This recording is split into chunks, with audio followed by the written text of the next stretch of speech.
Hello and welcome! Silrace here with Mechwarrior Online. I want to talk about the UAC nerfs in the latest patch.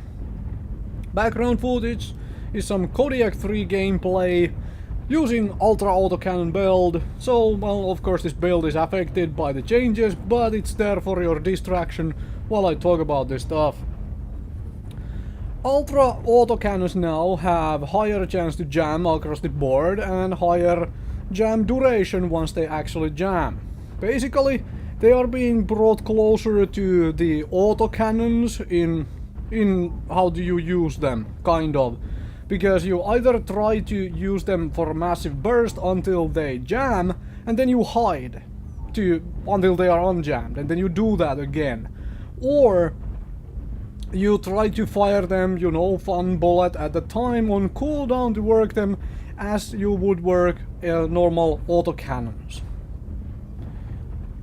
Now, unfortunately, in competitive games like Mechwarrior is, because gameplay wise there is basically nothing else for a player to do but fight other players. When you nerf something in a game like this, players move away from it. It is not about, having to adjust your gameplay to the new mechanics. No, when something gets nerfed, it is simply put made weaker, alright? Now, no buffs were given to autocannons in any way, or ultra autocannons either, in any way to compensate for the nerfs. Now, no values were changed other than to make them weaker. So, if you have to adjust your gameplay, you have to learn a weapon anew, essentially.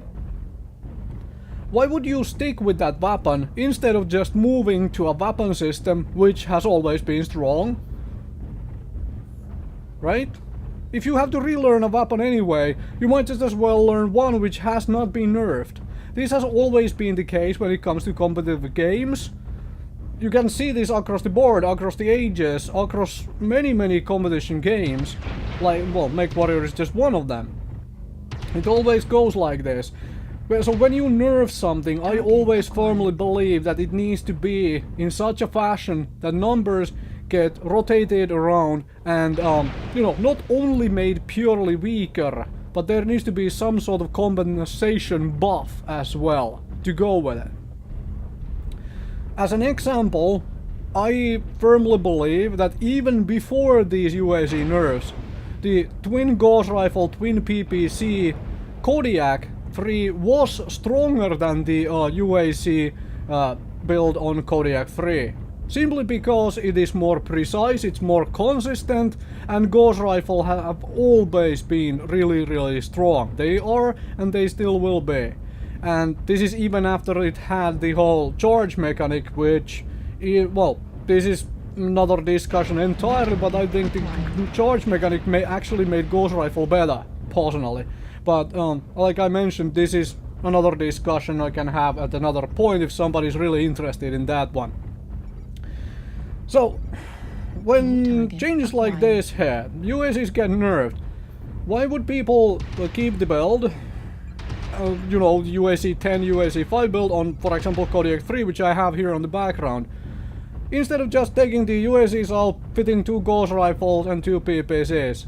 Because if they have to relearn anyway, this is what they do. They go to something that is still strong, that has not been nerfed.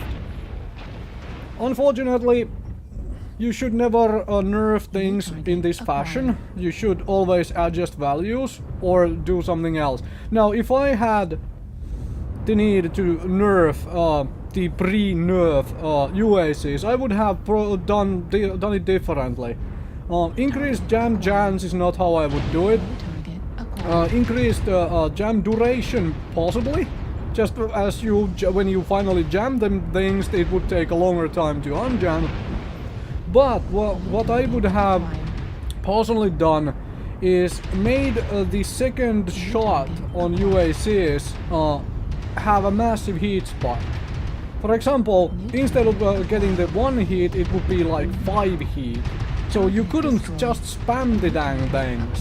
You would overheat, which is not something which happens with regular ACs. So basically you would overheat much faster. This is something I would personally have done to try to bring the UAC burst down a notch. So you can't burst for as long a time because of the heat issues.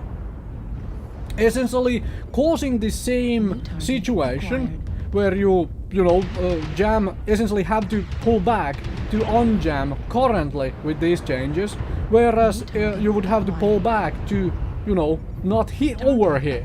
That sort of situation is what I probably would have created. However, I am not balancing this game, I am not involved in any way, shape or form other than making videos and playing the game. So, well, yeah.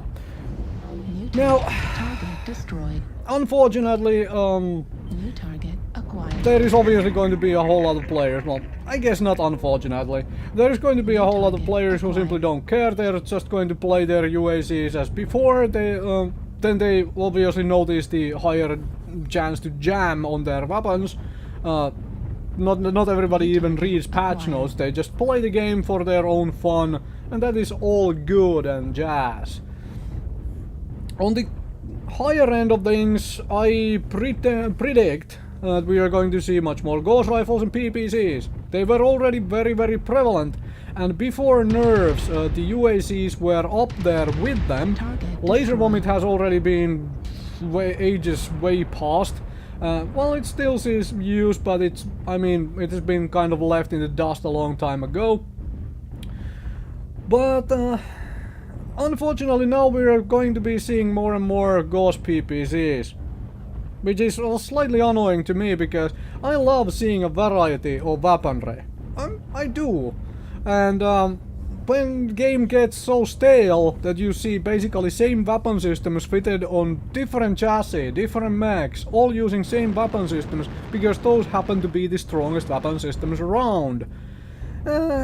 It just gets just slightly annoying, at least to me, to play, which is why I take breaks. I play sporadically in bursts. I play a lot in like over a weekend or something, and then I don't play for the rest of the week because I'm tired of getting shot at by ghost rifles and PPCs already.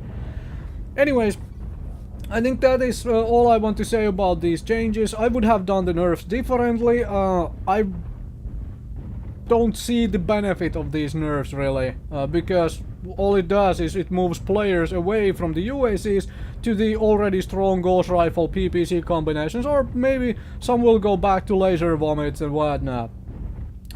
But I'll let the Kodiak gameplay run to its end so you can see the conclusion of that. Thank you very much for watching, and I'll see you folks another time with more Mechwarrior Online.